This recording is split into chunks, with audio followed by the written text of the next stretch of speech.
All right, quick public service announcement before you listen to episode 3 of the Rambo series podcast, season 2, and our continuing coverage of Rambo, First Blood Part 2, with Derek Wayne Johnson was kind enough to come on the show. This episode was recorded not a long time ago, but about a month or so ago. The next few episodes I recorded when I had some extra time, so they were recorded kind of close to each other. So just keep that in mind if any news seems quote-unquote out of date. One such piece of news is Derek hinted at or couldn't really be full disclosure on a project he was working with James Rolfe of the Angry Video Game and Cinemassacre fandom that has since been released. During this guest spot with Derek, we talked about it, but we weren't clear because at that time he wasn't able to say exactly what it was because it hadn't been announced yet or hadn't been released yet. So anyways, that's what he's referring to. So the link for that amazing video project or documentary where James and Derek basically go to find the locations in Rocky 4 is in the description show notes, so I'll put that in there. Also, I guess I can say it. In the near future, stand by. Either be on this podcast or the other one I do on the Rocky series called One More Round, the Rocky series podcast. Mr. James Rolfe and Derek will be interviewed by me together, talking about that project and anything else they want to talk about, Rocky, Rambo, you name it. So that will happen. I think I'm allowed to say that. Oh well, if I'm not, shame on me. Lastly, Derek also does at the end of this episode kind of a Q&A regarding the Instagram drama that Sly was going through regarding Irwin Winkler and what have you. Just keep that in mind that's why it seems not out of date, but a little bit out of date. So there you go. I try to keep these shows evergreen, but every now and then news comes out in the real world that gets addressed and talked about because we're all Sly fans and Rambo and Rocky fans, all that stuff. So there you go. Enjoy the episode. Thank you so much, Derek. You're the best. Nobody like you.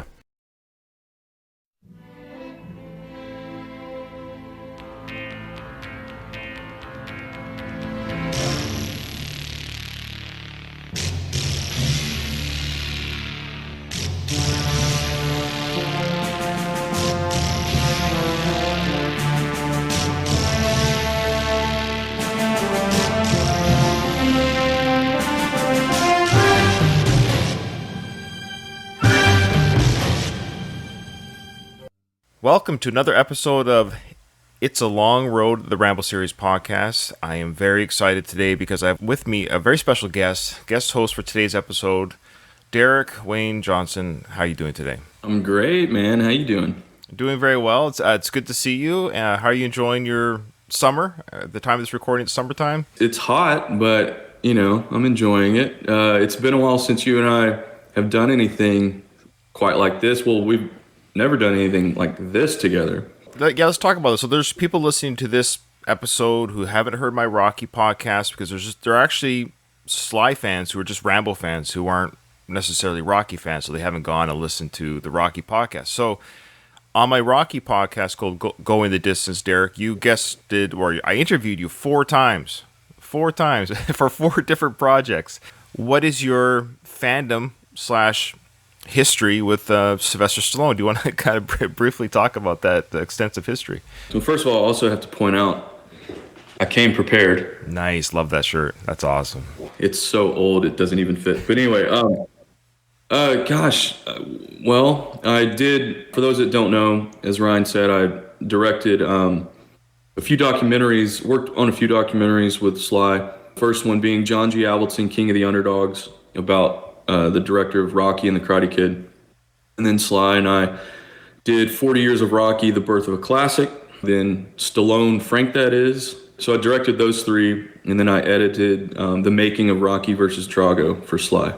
That's awesome. And I'm also doing a other little project right now that's really cool that you'll find out soon enough. So I just kind of have a working history with Sly and obviously a fan of Rocky and Rambo and just the whole Stallone thing. So that's how you and I met, was for the first documentary.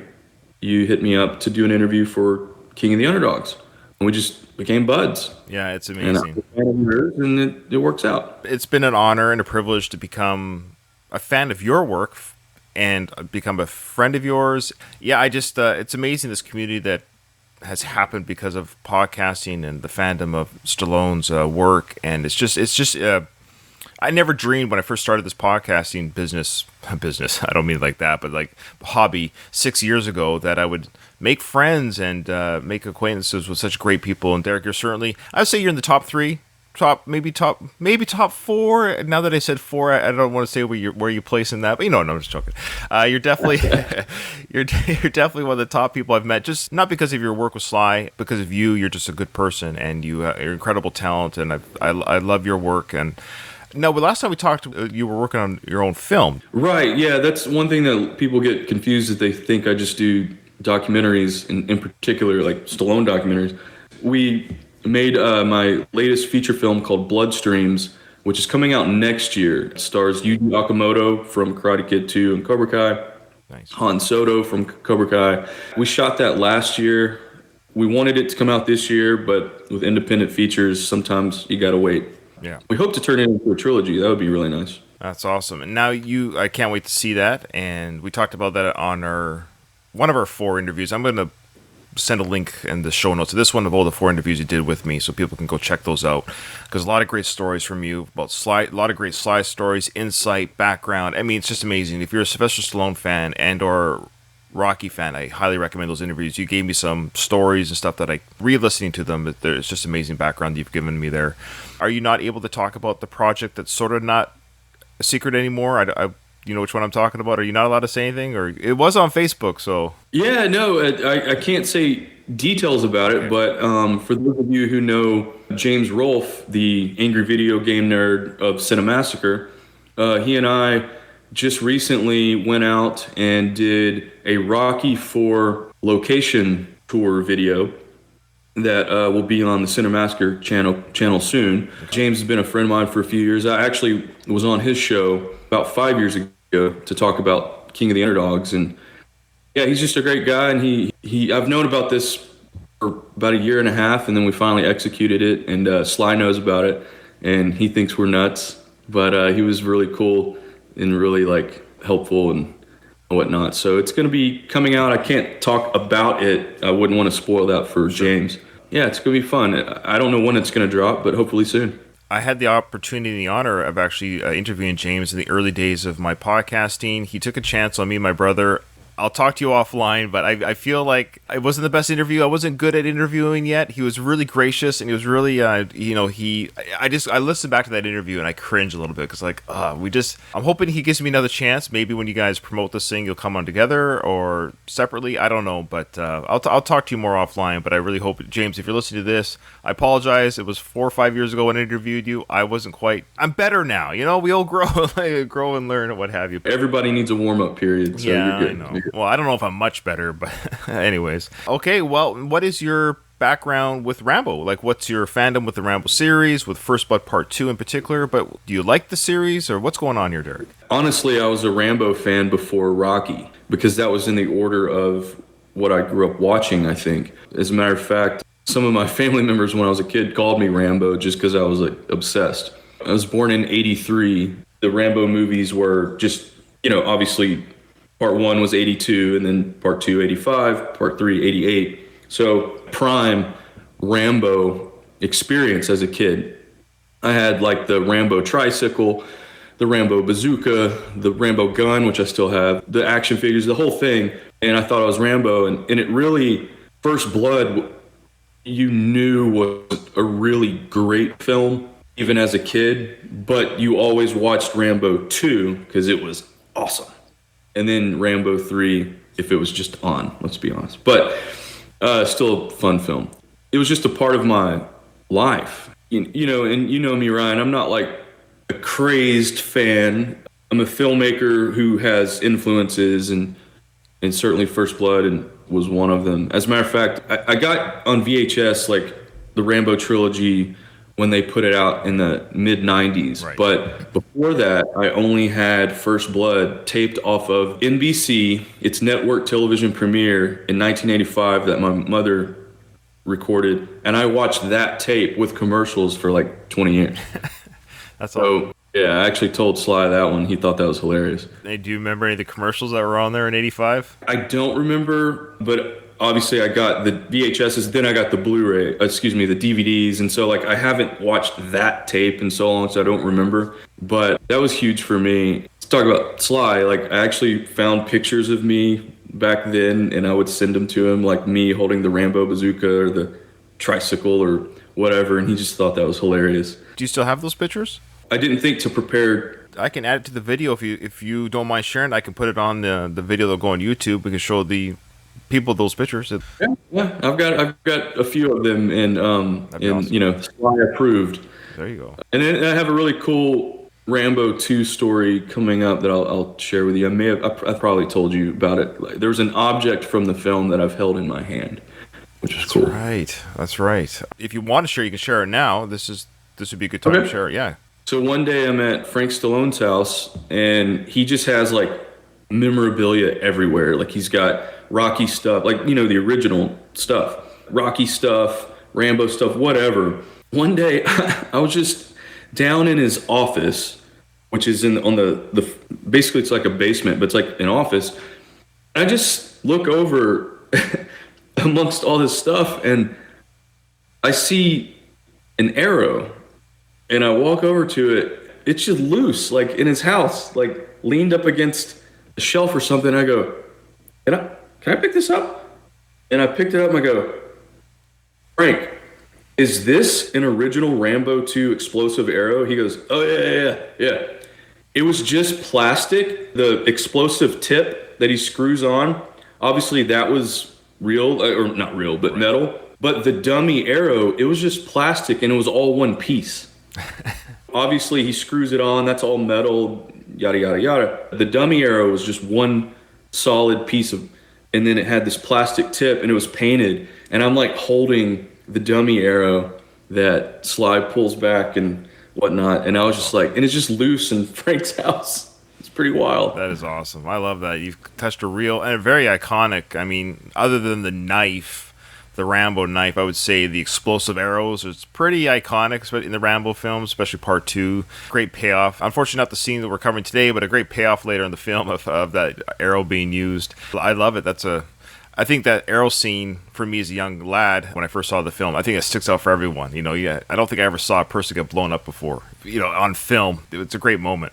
And the sound effects of the arrow itself are just That's out right. of this world. So, that's right. That way, yeah. Whatever that sound, it kind of makes that kind of weird wind. It's a great sound effect. Do you know for the soundtrack? This is just one fan talking to another. The great theme throughout the movie by Jerry Goldsmith, the iconic Rambo 2 theme, that sound, that kind of do you know what instrument makes that sound, or how they get that kind of weird? I don't actually. That's a great question. It sounds like it has strings, right? Okay. I don't know. I'm a terrible instrument guy. Someone did mention something on the previous Discord, and if they're in there now, you can tell us again. I forget what they called it. Some sort of, the song "Sweet Emotion" by Aerosmith. Mm-hmm. They were saying that same kind of instrument might have been used for that. Oh, I know. Okay, I saw Aerosmith in concert, so I remember actually. Yes, I can see actually. If I remember correctly, Steven Tyler was the one. He would turn away from the crowd and he would do whatever that was. I'm talking out loud here because the memory's hitting me. No, of course. But I remember him creating that sound on stage when I saw Aerosmith. So we're getting closer. We're getting closer to figuring out what that instrument was. Dave in our Discord, it was him. He said he called it a vibra slap. Makes sense. Okay. Yep. Okay, so there you go. Cool. So I got to Google what that looks like. The people who are listening to our chat right now, there's a few of you here. We welcome you to the Discord. If you're watching this on YouTube, I encourage you to join our Discord of the Last of the Action Heroes podcast. Join our Discord. So when we do these recordings of Rambo and Rocky on my other podcasts, you can join the discussion live, talk to the guest host, or talk to me. Today is obviously a very special guest with Derek. So the few that are here, you have that privilege of seeing Derek live. If you have questions for Derek, right now I think you got one that just came in. Save them for the end if Derek has the time and he's able to say what he's able to say. He can't share everything. If you have any kind of questions for him, I know he'll feel free to answer those questions, but we'll save it to the end. So what we're going to do now is we are going to roll into the coverage of the film. We were just told by Murdoch to Colonel Troutman in the film that Rambo has 36 hours, okay? He's got 36 hours to do his mission. Murdoch could care less if he's alive or dead. Troutman had to twist his arm saying, come on, we owe him 36 hours. Let's give it to him. It's Rambo we're talking about. Now, Rambo didn't land where he was supposed to land. They do address it later in the scene. You'll see it come up, but they do subtly address it because right away we see Rambo running kind of fast. So we get the indication that he's got to make up some ground.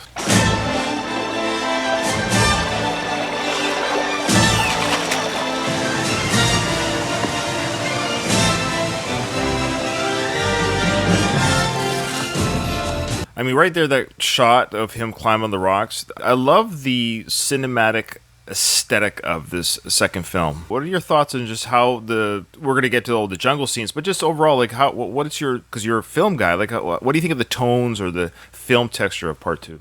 I'm so glad you asked that, because earlier this morning I had it on, to prep for this. And as a refresher, obviously, First Blood is beautiful. That is so rich, the colors and everything. It's just obviously a perfect film. Rambo 2 has a different look altogether. They have that gauzed over look, and it just has this steamy jungle appearance. And the previous shot of the rocks and whatnot, there's a lot of scope here, but also it has like a very muggy feel to it. It's sweaty, if that makes sense. Absolutely. Which really was intentional to give you that jungle feeling. And how would they do that? How would they give that film, I want to say foggy, but it's that weird, you almost look like you could see the humidity on film. How would they do that? So a couple things. One, clearly it's intentional, but sometimes it may not be. So sometimes your lenses will fog over due to the temperature, and you may need to just wait sometimes 45 minutes for a lens to kind of defog. But if you want it to be intentionally, sometimes you can shoot with that lens a little foggy. That's one. Two, back in the old days, they would put Vaseline on the lens. So there's all sorts of other kind of gauze type filters that you could physically do in camera. And nowadays we just do it in post, obviously. Right. So there's a couple different ways that they could have achieved that. Okay. Awesome. And I love how I do love how the Rambo character. I don't know, say Rambo character. I love how Rambo was already wearing his headband around his head. I just no look. It's sweaty. I get it. I mean, it's a headband, and I've always said if style was not a thing, if I had like no pride, I do a lot of jogging, and it gets hot in the summer, and when I jog, I bring a little like cloth in my hand, and I'll do the wipe as I jog. So I just have a cloth in my hand as I jog, and I wipe because the sweat will come down my face, on my sunglasses. So that's what the headband stops you from doing. I get it. It's aesthetically, I'm not Rambo, and nobody wears headbands anymore. Like, let's be honest, how many times do you see people jogging with headbands? It's just back in the 70s and 80s, absolutely. But you don't do it anymore, so maybe I should start the movement of like making headbands great again. I think you should. I mean, you have in one, he wears just like the tan looking one that he ripped from the, I can't think of the material. Then there's the black one. Then we know what's coming up, the iconic red one. Right. So you have three to choose from as far as Rambo is concerned. Yeah, I just can't pull it off. It also keeps his luscious hair out of his eyes a little bit, so, Now, that was his real hair, I assume. Was it? Because he released Rocky 4 and Rambo 2 the same year. I guess the film order, did he grow the hair for one and cut it for the other? I'm pretty sure he did Rambo 2 first and then cut it for Rocky 4. I guess that would make more sense between films to kind of grow it long, film, and then cut your hair for the other. Yeah, okay, right. Yeah.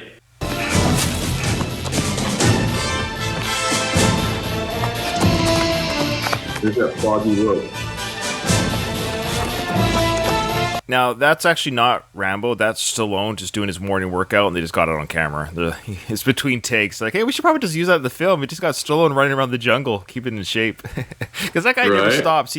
Does he always, like, work out between scenes and do push-ups and squeezes his arm thing or whatever? And Yeah. We highlight that in the making of Rocky versus Drago, where he's squeezing the clip. I mean, he just won't stop. He won't settle down. So there's a scene coming up here where, of course, Rambo, he's been dropped. I love this little moment. He's getting his coordinates, and, of course, he's checking his compass. He's checking his bearings. He wants to get to where the drop zone was supposed to be. But I love how he takes out the compass from the bottom of his knife. And this was a big thing. And I actually had a knife. I had a Rambo knife. I think a lot of kids did. It was a cheap knockoff, crappy one. But it had a compass on the bottom, a little bulbous compass with liquid, and it spun. I think it might have pointed north. I don't know. I'm sure his is probably a little bit better. Okay, so he's going to pull out the knife, check the compass, and this is this is very 80s. This is a very 80s moment, what we're about to see here. So we got a snake coming over his shoulder. You noticed that wasn't him? I just noticed it for the first time in my life.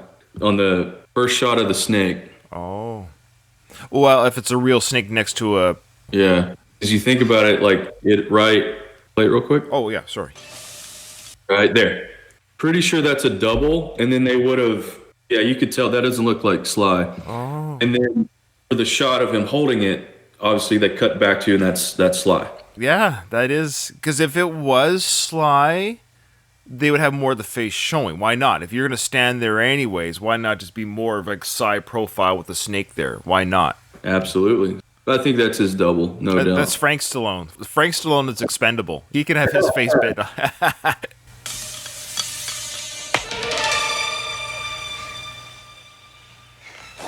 Again, I could be wrong, but I don't think I am. I don't think you are. Good eye. And, of course, Rambo kills the snake, and PETA now has written to the show saying, how dare you glorify the killing of snake? I assume it was a rubber snake. I assume it wasn't a real snake. I highly doubt Stallone grabbed a real snake and choked the life out of it. But I could be wrong. Right. He did want to kill a real boar in First Blood, apparently.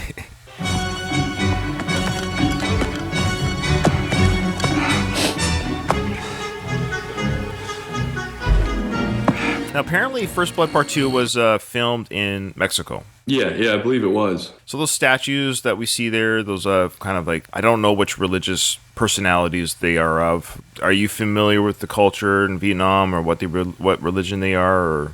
I would assume Buddhist. Yeah, those were probably just clearly styrofoam kind of mock-ups that they made and shipped in. I love how they're just scattered throughout the jungle. These random statues. Yeah, shrines. Shrines. Yeah. I mentioned in the previous episode, and I forgot how much Rambo does wear this black kind of jacket shirt. I love how he looks. He's got the black headband with the black jacket. He'll eventually take it off because he has to expose, his workout. He can't do the workout and not have his arms and chest showing throughout the movie. Yeah, I know it's hot, but come on, let's be honest here. He wants to show off his physique. Have you noticed that he never wears camouflage? He never wears camo. We assume the 80s, camo. Like, he doesn't really wear camo, right? No. In any of the... That is interesting. It's funny, back in the 80s, I don't know if you remember, you're a little younger than me, but back in the 80s, camouflage pants was very in vogue. And they were expensive. I never had a pair because it was too expensive for my parents to buy. We had 4 boys, right? So if one boy had it, we had to buy 4 pairs. But it was if you wore camouflage pants, you were cool. Right.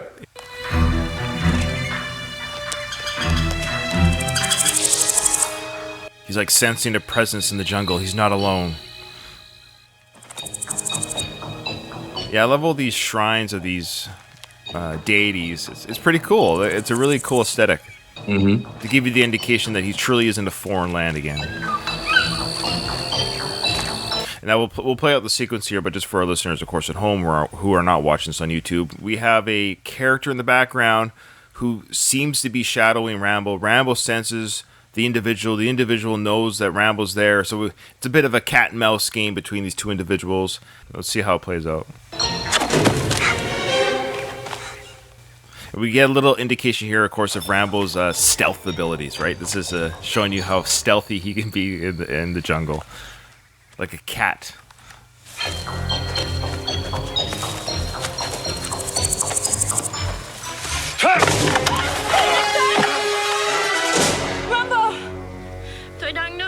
Why don't we talk about the character Ko Bao, played by Julia Nixon? First off, can I just say she's gorgeous? I mean, I think we all can agree. We get why Rambo gets smitten right away.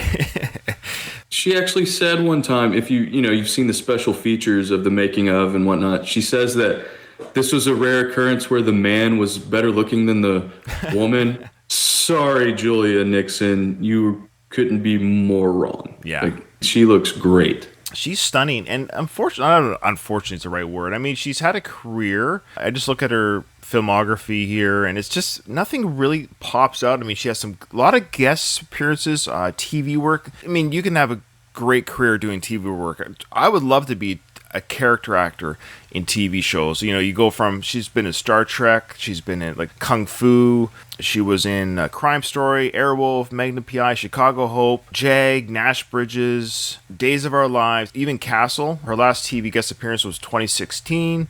Her last film was 2018. So she's had a career, but her first film was this film. And Wow. yeah, so what a great get for your first film, but oddly enough, it never, and maybe, and I hate to say it because she's Asian, and this was the 80s, it's too bad she didn't get discovered now with this, how she looks now, because, well, we know diversity in film is much more now, you know what I mean? It's just too bad that it just never popped later in her career, because she popped early back when casting Asians wasn't really didn't happen a lot in Hollywood for big time films. So maybe I'm wrong, but she should have been a bigger actress, is what I'm getting at. Yeah, I agree. It is unfortunate, but women like herself, they're pioneers that led up to this point where we are when it comes to diversity in Hollywood. So I hope she knows that for many, many fans, she's an icon. Certainly for us. For many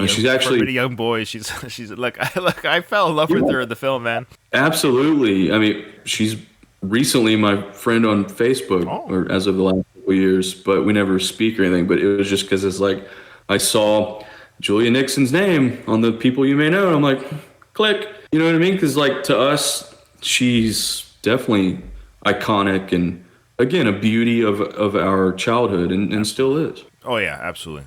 Louise in our chat said that he thinks that she might be the hottest woman of Sly's movies. Yeah, that's accurate. Yeah, and he said some cute ones back in their, I hate to say the prime. We're all in our prime at some point, but Sandra Bullock, Demolition Man was very cute.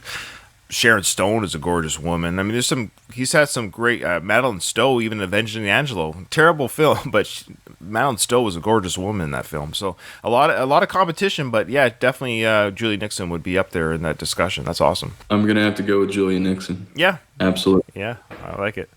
All right, so they have their introductions here. I don't speak Vietnamese. I don't know. Maybe they're exchanging deets for later. I'm not sure what they're saying here.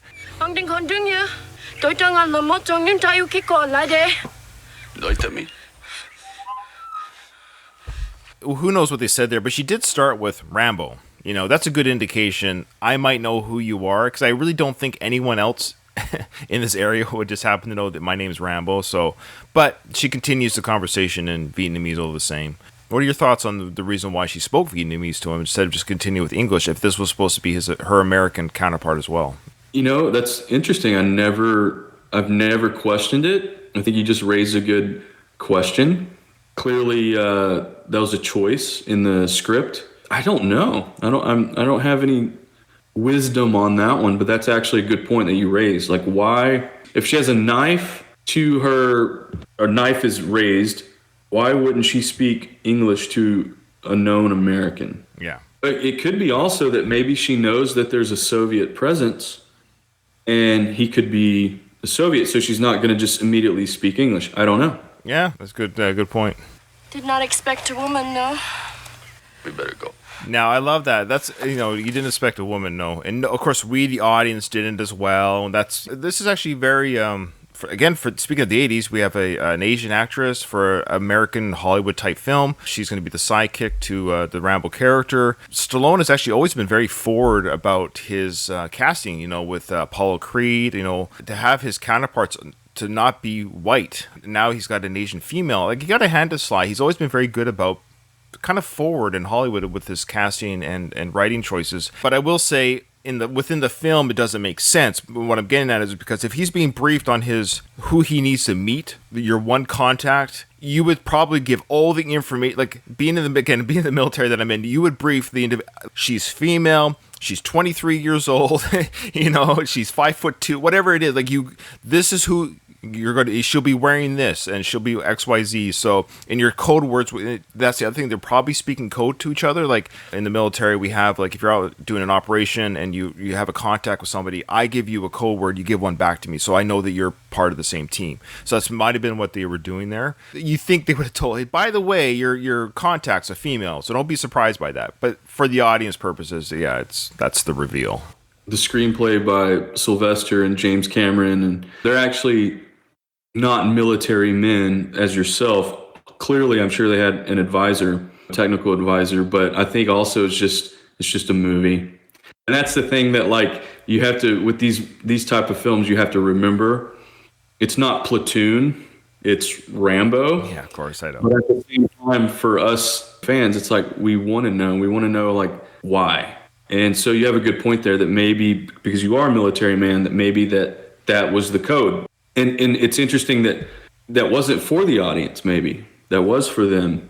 Also, it heightens that her first English line, you weren't expecting a woman, huh? So yeah, they probably said their code, they met, now they know who each other are, and then they move on. Love it. We go to river. How come you're so late? Got hung up. You got hung up. You get it? He was hanging on the plane. That's what. I have arranged boat to take us downriver. Old way is not safe. You come a long way, Rambo, to see empty camp. So she's already indicated that she too feels that the camp is empty. So I guess they've done a good job hiding the prisoners because she's a local and she's saying that, hey, where we're going, there are no prisoners there, and she has no reason to lie. So I guess to the credit of the Vietnamese holding those prisoners of war, have done a good job hiding it from the public because even the locals haven't seen them. Yeah, absolutely. You know, you just can't beat real jungle for filming. This is not a set. This is the jungles of Mexico. And I think if it were shot nowadays, it would have found a way to make it look so fake and overdone. And this is just, you can feel this. You can reach out and touch this jungle, like Predator.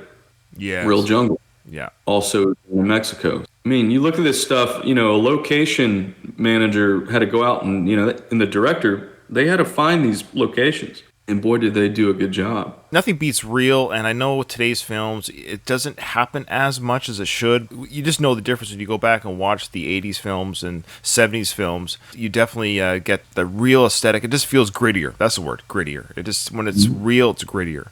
They've arrived at the riverboat, and it's run by pirates. So Rambo goes, "You're using pirates?" And she basically says, well, yeah, because we're not bugged as much. The pirates, are kind of their own army, and we're not bugged as much by the other army, so that kind of makes sense. But you see they have hubcaps here. They're selling hubcaps. Looks like they're selling, weapons and what have you. But you'll notice here, when we go up a little bit in time in the film here, there's a laser disc box. And I was surprised by that. Yeah, watch. It's coming up. So she says the army isn't as suspicious. Right here, you've got, right there, a laser disc. Is it a laser disc or, maybe it's Lasonic. Oh, okay. Oh, it is Lasonic. Lasonic. Yeah. I don't know what Lasonic is. Maybe somebody in your Discord can Google Lasonic for me and tell me in Discord what that is, just so I don't wreck my recording here. Google Lasonic and see what kind of, maybe it looks like a Ghetto Blaster box, maybe, or something like that. I'm not sure. Okay. But yeah, so they're selling different stuff or whatever. Yeah. It's interesting. Still a good eye. Yeah, I love that kind of stuff, the background stuff. Mm-hmm. So let's see, because I thought 85 would have been too early for Laserdisc, but I could be wrong. Wait. So they're greeting the pirates. I guess the captain's going to come out and talk to them, and they're going to have a cash exchange here. So the cash exchange happens, but check out this guy's teeth. I always wondered, did they color this actor's teeth, or does this guy just have bad teeth? I've always wondered about this kind of stuff. Look at his teeth here. Ugh. Ooh, I don't know. I always laughed at how he was dressed. The tight shirt that we'll see here in a little bit. It's kind of funny. So these guys is showing you here, Rambo's looking around the camp. Obviously, he feels unsafe, and it's unsettling because pirates would be unpredictable, of course. They're all holding weapons, so even if... Rambo's in a bind, if you think about it, because... Rambo could probably take out a few guys before he's going to take it, but he's surrounded by pirates all holding weapons. And headbands. More headbands. Yeah, they're wearing Vietnamese headbands. In the background, he looks like Rambo with the necklace and the pose and everything. He's the Vietnamese Rambo. There you go. And of course, they're showing you there's a girl, a young lady, washing up in a basin, and she's topless, but she's holding a towel. To indicate, of course, this, they probably run prostitution, everything here, right? It's everything. Mm-hmm. So they do the cash exchange, count it. Looks like a good bunch of cash. American dollars, by the way. Looks like. Yeah, looks like American. Yeah. So nothing really happens. They get on the boat and they continue down the river. I love how they say the old ways aren't safe anymore. I don't know what she meant by that, but maybe the roadways or pathways weren't safe. But I guess the water is. But so the captain comes down here and he's going to hit on her, offer alcohol, touches her hair, and Rambo does a pretty good thing here. He knows that this guy obviously is a creep. He interrupts the conversation by distracting them, which I think was a good on his part. Ade. On the come. What about patrol boats? Antoine Hong. Oh! And that's the shirt I was talking about. He's got the tied knot and everything that the captain has. It's kind of funny. That's awesome. Doesn't look too threatening. No. So the captain was was kind of hitting on the girl, but Rambo does a good job. Just what about the patrol boats? I don't think he really cares, but it was a way to distract the captain, and he seemed pretty happy to show them. Look, I've got a rocket launcher, and then of course he shows the rocket launcher, and you say to yourself as a viewer, "Gee, I wonder if this will come into play later in the film." It's a great opportunity to show the next little fun object of the movie, because in one you introduce the knife, in two that iconic bazooka shot of Sly. So yeah. Is your shirt that you're wearing right now, is that the one with this? Yeah, there it is. There it is. That's awesome. So he's showing a rocket launcher, and of course it has Russian lettering on the warhead. Those dirty Russians. They're always causing problems. From 1985 to now, those guys. Russian. Right. I always like that because it kind of shows, obviously, his mind, his intellect, but also he's kind of like a detective in a way. Great point. The Rambo is not just a beast in the forest and the jungle and war. Like, he's actually clever. He understands things, his surroundings. He's not just a killer. He's a thinker too. We do a quick little cutscene here with Murdoch and Troutman, of course, back to the base camp. And Troutman's looking at, I guess, undeveloped film. That's all they show here. They're kind of just showing that they don't trust each other. They don't like each other. Like, I think it's just showing that Troutman's taking the mission seriously, and Murdoch's just biding his time so he doesn't have to go get Rambo, I think is what it might be showing. One thing on Murdoch that always, when I was a little kid, I would kind of get confused because he resembles Brian Dennehy. If you really look at him, if you put Brian Dennehy and Murdoch, Charles Napier together, they would pass as brothers. So in my young 1980s brain, I was like, is that the same guy from One? Oh. Clearly not. Sure, that's fair. Yeah, when you don't recognize actors' faces so much back when you're younger, yeah, I can see. You probably weren't the only one that might have gotten Dennehy and Charles Napier kind of confused, but good pull there. Ko just asked, are you hungry? And she brought up her little container. I don't know what could have been in there, and Rob was like, oh, maybe later. Or she said, no, thank you. She says, well, maybe later. Now they're going to have their dinner and date, right? This is like a dinner date. This is their first kind of date together here. Because we know they fall in love. Yeah, they do have a rushed Hollywood romance. So this is their dinner. Now they're going to have their small talk. First date conversation. Get to know each other. How can you get into this? It's a long story. Long ride. She's like, how did you get into this? Long story, long ride. He could have said, well, just watch the first film. Come back to me. Right. And I love that the captain in one of the pirates is in the background. Oh, I never caught that. Yeah. Yeah, look at them hanging out in the front there of the boat. Yeah. Oh, and also, I just noticed since you paused it, looks like a possible nude photo up top on the right. Right. Here? Yeah. So I think that's what that is. Kind of just shows that, these guys are out there, they're scumbags. And yeah, there's no Wi-Fi. There's no Wi-Fi. There you go. Yeah, it's kind of neat, like pausing it and looking at the different art direction on the film. We've got a couple of things in our chat here. Dave let us know that the Lasonic thing was a boombox. It was a ghetto blaster, yeah. Cool. Yeah. Donald says he feels bad that I have to edit this episode. I don't feel bad. I'll be okay. But it's what I do. It's why I get paid the big bucks. Well, after I left the Special Forces, I moved around a lot. Why you leave Army?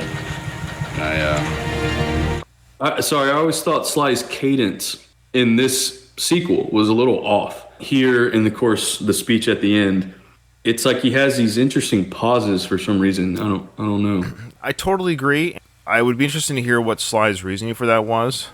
The only theory I have with this scene regarding exactly what you're saying, I am talking kind of choppy, and I don't, maybe he's doing a really bad, James Kirk impersonation. I'm not sure, but he is kind of clipping his word. The only thing I can think of is that he's opening up to someone. He hasn't talked to anyone for years since the war in a real way. He broke down, of course, to Troutman at the end of part 1. He's been in prison now for a few years. I can't imagine he's had some heart-to-hearts with those inmates. He's talking to a female probably for the first time in I don't know how long. I think he might have, he's attracted. Look, he's a guy, right? Of course he's attracted to this girl. So I think all this combined, I think he's just having a hard time speaking. He's like, oh yeah, I've got things to say, and someone's actually listening to me. She seems to want to know me. And when's the last time anyone's wanted to know him? Like, know who he is? Right. Other than, who are you? Why are you here? Why are you carrying this knife? So this is the first time someone's actually, hey, they're actually interested in who I am. Yeah, that's a good point. Found there's another war going on. What war? Kind of like a quiet war. War against all the soldiers returning. It's the kind of war you don't win. I wonder, because he wrote this film, and he took the character from David Morrell and he kind of ran with it with these films. He definitely pushes on with the second film in particular about the Vietnam vets and their struggle as returning soldiers for that conflict, because these soldiers had nothing to do with whether you agree. The same with the Afghanistan war or any of these wars. The soldiers have no control over the political powers that send them. Like, they go where they're sent. They don't agree or disagree with why they're there. They just have to go. That's their job. These soldiers return, and instead of honoring these soldiers, people spit at them. Call them baby killers, and they're like, "Hey, I'm just doing what the government. Go be mad at the government, not at me, who put my life on the line." But Sly, what's his connection to the war effort? I mean, is he a patriot in real life? Is this truly is this the message that Sly carries?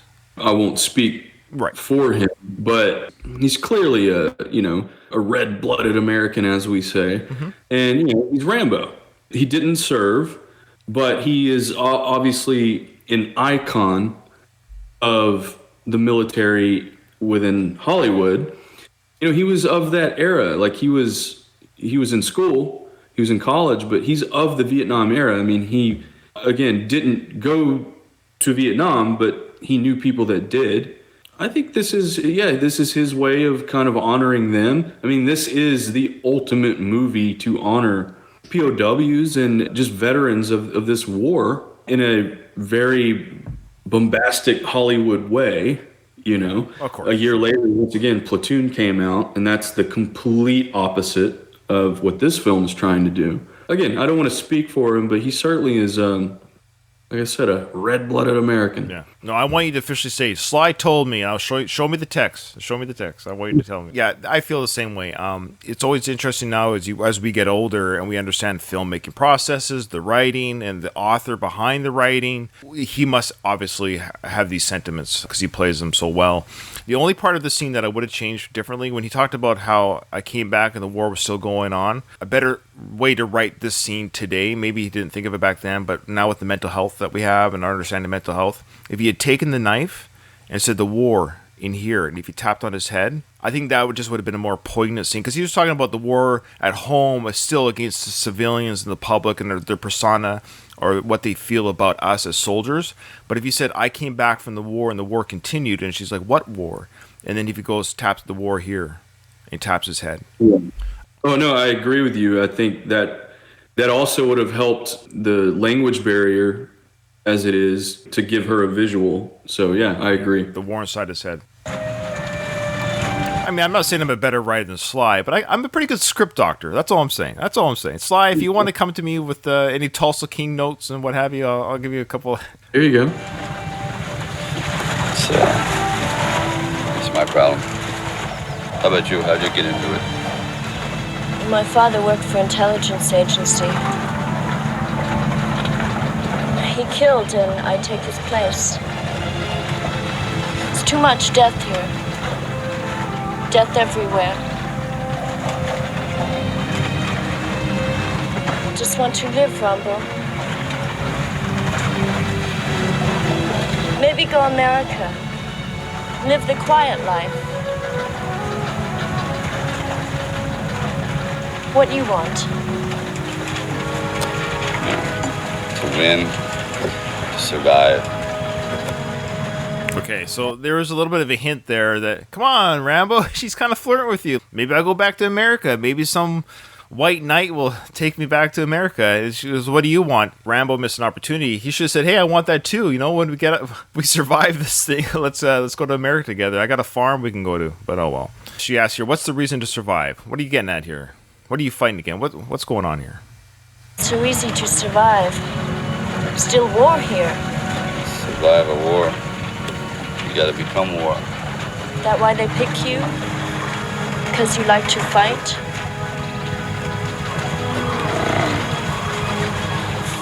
I'm expendable. Oh, there you go. Some nerds out there. Expendable. Oh, here we go. I love it. And I wonder if Sly, when he wrote, he's funny this way because I know I've wondered sometimes. He wrote The Expendables. He created that series, and we know he wrote the dialogue for this film. Was there a part of him when he created The Expendables that he knew that he wrote that I'm expendable in part 2 of Rambo? I think he had to have. I mean, it's so iconic. Growing up, that's the only way we knew about that word, expendable. It was because of what this movie, this scene right there, I think everyone knows. And so he had to have known. Yeah, I would think so. All right, so so he's about to explain expendable, which, Rambo, he ain't no dummy. He does a great analogy of how to explain expendable to a foreigner who English isn't their first language. So I think he does a great job explaining the word expendable. I like it. Mm-hmm. Expendable. What mean expendable? It's like if someone invites you to a party and you don't show up, it doesn't really matter. Okay, so he really exposed himself there. That's how he feels. He just feels like I show up every day to work, to life, to the day that it greets me, and if I didn't show up today, I think he's just talking about life in general. If I didn't exist, does anybody care? Who cares if I don't exist? I'm expendable with life in general. And you also could see how he had a little grin out of being bashful, explaining this to a beautiful woman. He's being bashful. He's not looking at her. He's looking around. He's almost childlike in the way that he explains it in this self-deprecating way. Then he obviously deflects and goes to her necklace, as we see here. Yeah, he points to the necklace. What's this? Gets a little bit handsy with her because he actually touches the necklace, I think. Like, come on, hey, hands off the clavicle there, Rambo. This is your first date, It bring me good luck. What bring you good luck? So she asks, what brings you luck? And he brings up his knife. Cue the music. I guess this.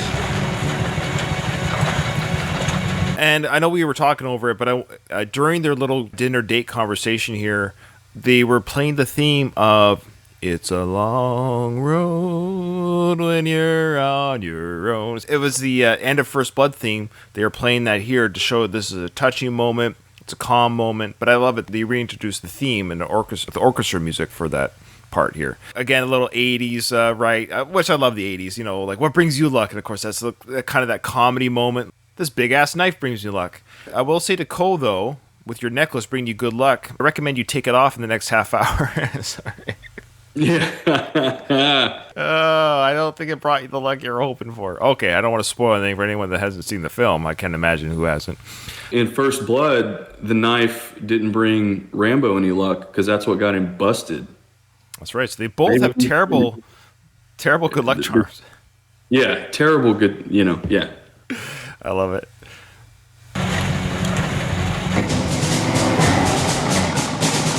No further report. Rat-a-tat-tat music. I want to go up with always. instructions. Right? That's great. Yeah, I didn't even catch that. That's right. The scene changed, the score changed. Now we're going back to the going back to the command central, rat-a-tat-tat. And I love how Murdoch's just always just his feet are on the desk, he's munching on a sandwich, he's drinking Coke, just laissez-faire type attitude about this whole situation. And I love his little goon guy there with the sunglasses again, standing in the background. A great side character of just a real douche. Oozes that douchiness, this guy. And, of course, Erickson drinking his Martin Coe. Have you ever met him? I think you have. You interviewed him. We go way back. I've been to his home. We were buds for quite a few years, and have a lot of fun memories with Marty. He was great. That's why I was like, "Are you serious?" To be fair, I know nobody. Okay, I don't have any quote unquote verified celebrity, blue checkmark celebrities in my life. So you have such a plethora that I lose track of who you know, who you've talked to. Maybe I should just probably ask, when's the last time you talked to Martin Coe? That's probably what I should have said. I apologize. No, you're funny. Well, frankly, for about, I don't know, like 4 years, I saw him all the time. When Cobra Kai came out, he just got, I guess, super busy, and I haven't seen him in a few years. So we were a few years always seeing each other at screenings and whatever, his home. I remember one time I went to his house and helped him put his shower curtain back up because it fell. Little weird stories like that. But since Cobra Kai, I just really haven't seen him. So I'd say, oh, you know what? I know the last time I saw him was John Avildsen's memorial. He spoke and I spoke and several others. Oh, cool. Yeah. Now, is it pronounced Cove or Coe? Because I've heard it both ways. Cove, V-E. Oh, yeah. It is the V-E is pronounced. Okay, all right. Mm-hmm. All right, yeah, so, cool. Yeah, great character actor. Yeah, I love him. But let's check out what Murdoch has to say to Troutman here about this mission. At dawn. Denied. Denied. It's an unnecessary risk. We have a schedule to keep. With who? We don't even know if Rambo's alive. The odds are against you. You said we'd go through as planned. Okay. If you want to go through with it, we will. Colonel's going to be joining the extraction team. You're a damn good man, Troutman. Pours his Coke. Okay, so we'll stop it there for this episode as far as the film goes. We'll talk about the scene, though. So originally, Troutman was a part of not the extraction team. The original mission was Rambo goes in, takes photos. If there's POWs found, then he was going to be part of the team that got the POWs. But now the mission has changed, of course, where they are going to extract Rambo after all. I'm a little confused by the writing here. It seems like there's two... Because Troutman was always going to be part of a team that was going to get POWs. But now I guess they're saying extraction as in just to get Rambo out, maybe. That's how I always saw it, was that it's a way to turn on the audience. The audience doesn't know that they're not interested in extracting POWs yet. If we're led to believe that, he's saying, oh, now Troutman's going to join the extraction team. That's for the audience. We don't know that they're going to turn on Rambo yet. Okay. So I think that's why the device is put in there in that scene. Does that make sense? Yeah, no, it does. I mean, I might be nitpicking or looking too much into it. I just know the original mission was if POWs were there, Troutman was going to lead the team to get the POWs. But now Rambo is lost. We don't know if he's dead or alive. We'll go to the extraction point and to get Rambo. I've asked the group if they have any questions for you. We'll just give them a chance to write any. They may or may not, but we have a few people here that might have questions for you. A lot of these listeners in Discord have listened to you on my other show, so that they've heard pretty much everything. So Tim did ask, well, he said first, Tim, he is the host, one of the hosts of the Round 14 podcast, which is a part of our Last of the Action Heroes podcast network. Great guy, fellow Canadian. He wants to know, what other projects are you bringing out soon? Now, we did talk about the beginning of the show, Tim, because he wasn't here for that. But you can go ahead and re-plug the James Rolfe project. Okay. And hey, Tim, how you doing? I remember you, Tim, from Instagram and whatnot. I've got my feature film Bloodstreams coming out next year that I shot last year. And then recently, my friend James Rolfe and I of Cinemassacre, the angry video game nerd, we went and did a Rocky IV location hunt, which is really epic. And it should be coming out on James's channel pretty soon. And then I'm also editing another little secret type little Sly project with John Hertzfeld again. So, I got things happening.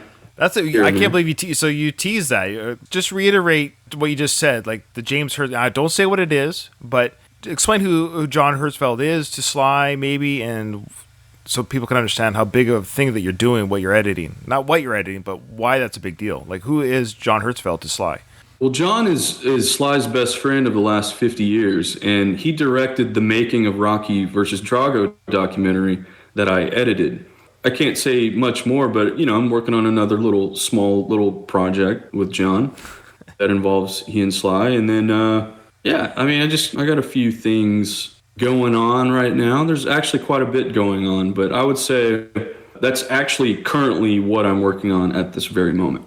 Well, all I can say is, both as your friend and as a fan of you, I'm just going to ask you again. I hope you come on my show to promote those projects when they're out, as you've done in the past with the other projects. Yeah, I'll do whatever I can. Obviously, there's so many things I got happening. I just can't even think right now. There's kind of a lot on my plate, but I'll come back anytime. You know that. Well, to quote Rocky to Adrian in Rocky 2, you ain't never getting rid of me. I won't leave hair in the sink. Well, you can leave hair in my sink anytime. All right, so Tim goes, wicked awesome. Can't wait, Derek. Thanks. Donald asked the question. He says, in the Rocky vs. Drago documentary, Sly said he wanted to cut several things that were still in the final Rocky IV director's cut. How much documentary footage exists of Sly either getting frustrated or remembering why he put certain things in there in the first place? There's a lot of footage that didn't make it into that documentary. And there's a lot of footage that didn't make it into the director's cut of Rocky IV. You probably can't reveal anything, I bet. No, I shouldn't. But let's just say, the line that Rutger Hauer says at the end of Blade Runner, I've seen things, or whatever that speech is. I'll just do that. I've seen things you people won't believe. And I have. And it's fun. It's fun knowing. It's like the cat that swallowed the canary. I just know things and I've seen things, but I can't talk about it. It's fun. There's a lot that didn't make it in.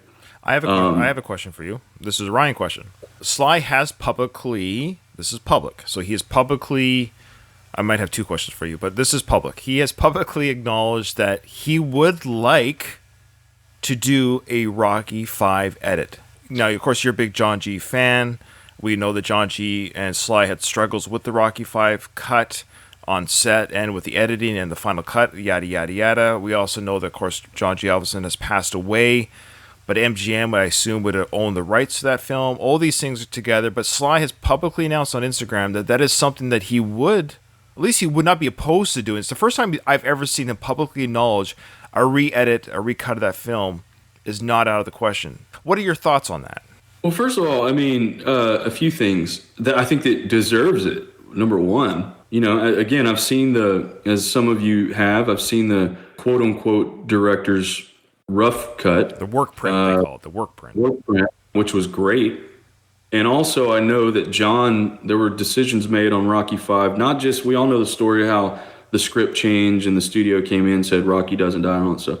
But in the actual edit itself, there were things that the studio did that John wasn't happy with. I won't say what, but we ran it in his house and he showed me and he wasn't happy with some of the editing. It was out of his control. So we all know Rocky V deserves better, and we know that the footage is out there to make it better. Would it happen? I don't know. It was John's film, not Sly's. I don't know if that has anything to do with it contractually. I don't know if the unions have anything to do with it. I don't know. Who should recut it now that John has passed? Sly. He should do exactly what he did with Rocky IV. Hands down. It deserves it. I hope that Sly gets a chance to do it. It should be done. So that's my thoughts on Rocky V. Hopefully getting a recut one day. Okay, so the one question from Gert on our Discord, they said, this question I've had too, basically, where is this 3-hour First Blood film? Where is it? And why did Sly, what's your understanding of why Sly hated it so much? What was it about that cut that he hated so much?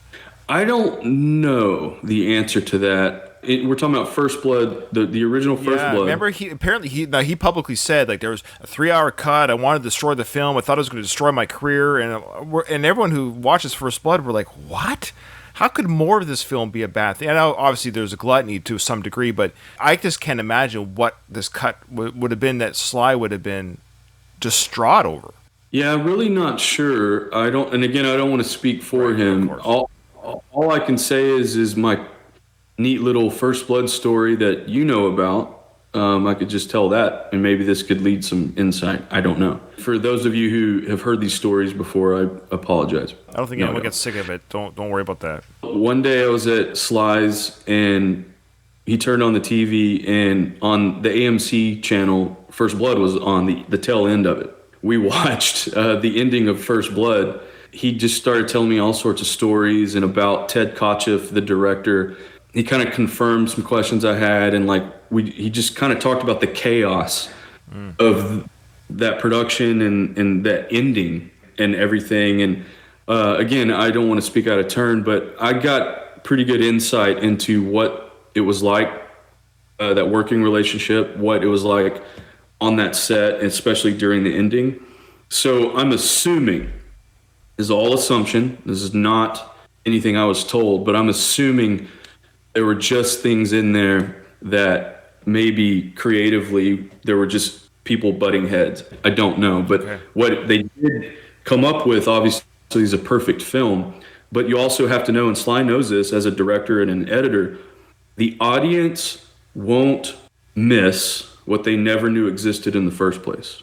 That's the key to editing anything. When I edit, that's the number one thing that I have. So he probably knew because too much can be actually bad. But 40 years on, people want to see it. We'll see. But I don't. Yeah, you're right about the editing. The little editing I do just for my podcast. Of course, I'll edit out jokes that didn't quite work or a topic that goes off too long, and then I edit that out. And no one will know that was gone. And even I forget that what I edited. I'll forget. I'll go back and listen to the episode, and I'll forget what I originally had said or whatever. So people are saying thank you for sharing that. Dave is asking you, Derek, are you hot now because I made you turn off the AC? Are you okay? They wanted to make sure you're okay. Thank you for your concern. I'm a little ripe. Well, it's cool. I'm so in tune with you guys that I'm like. Now, of course, you were aware. This is again just Ryan, and you're not going to speak for Sly, but you are a fan of his, and you were following him on Instagram and what have you. So again, Sly made this public. But feel free to share what you want or don't want to share regarding this. But when this comes out, it might be old news by then. But Sly, of course, recently shared his vitriol regarding Irwin Winkler and the Rocky franchise and the ownership rights and what have you.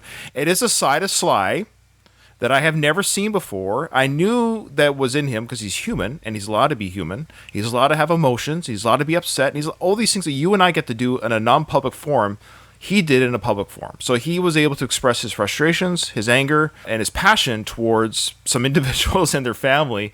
But of course, those have since been taken down, which we can speculate all day as to why they were taken down. But what's your thoughts on the Irwin Winkler situation owning the rights of Rocky and Sly's frustration on him not owning those rights?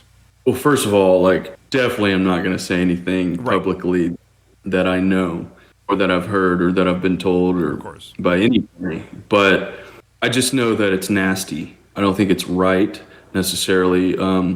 What Sylvester Stallone doesn't have enough of the iconic franchise that he created. I do think that that's a shame. That's awful.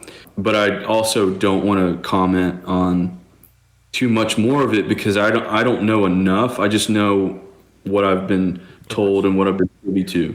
But I do think it's a shame. As far as the public lashing that he gave out, I mean, hey, he's human. He's superhuman, right? He's Sylvester Stallone.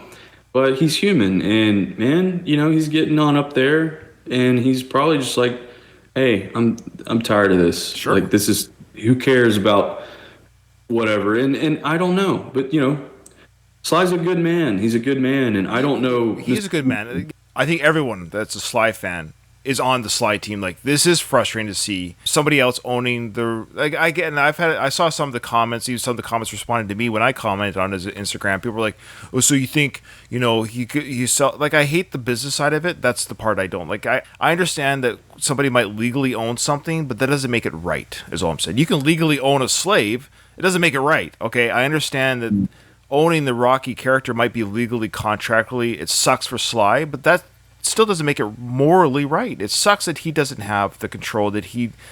It's just weird to me that you can create something and not own it. That's a weird concept for me, and that's my naivety maybe, but I get the frustration.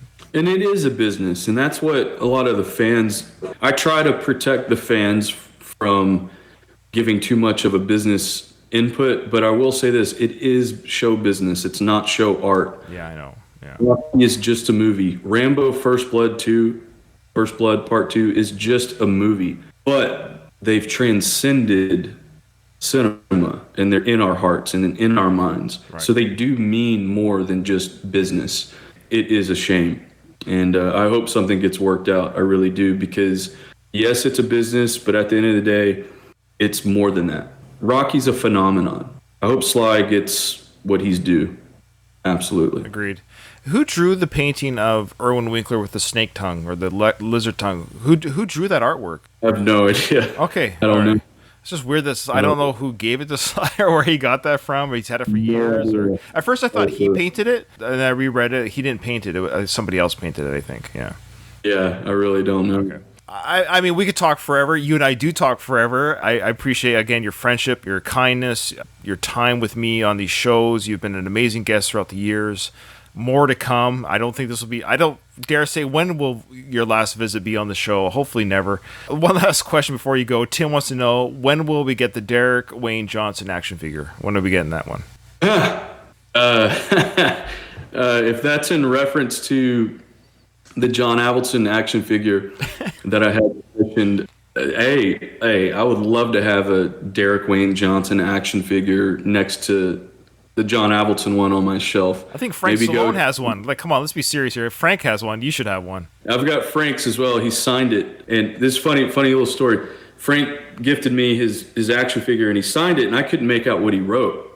So, like, a week later, took it back to him. He's like, hey, I don't really know what this says. He goes, oh, I don't either. So he just flipped it over and signed it again. So there's like 2 different signatures on that.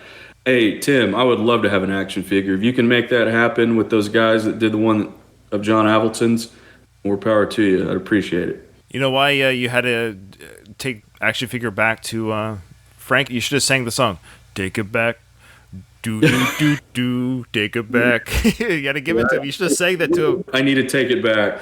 Okay, I got a little too terrible. deep there. That's terrible. One last thing before people are going to keep typing. We're going to have to end this. So I just want to say that the action figure should be called Derek the Wayne Johnson. That's all. You guys are making me blush over here. Yeah, it should. It should. Yeah. I want to see that happen. Let's make it happen. Okay, guys. Well, everyone, thank you so much for joining us on Discord. If you made it all the way through, check out all the other shows on the Last of the Action Heroes Podcast Network. Check out my show, of course, One More Round, the Rocky Series podcast. It's great having you on. Derek, we'll talk again. All right, everyone. Thank you so much. We'll talk to you later. Thank you, Ryan. Thank you, everyone.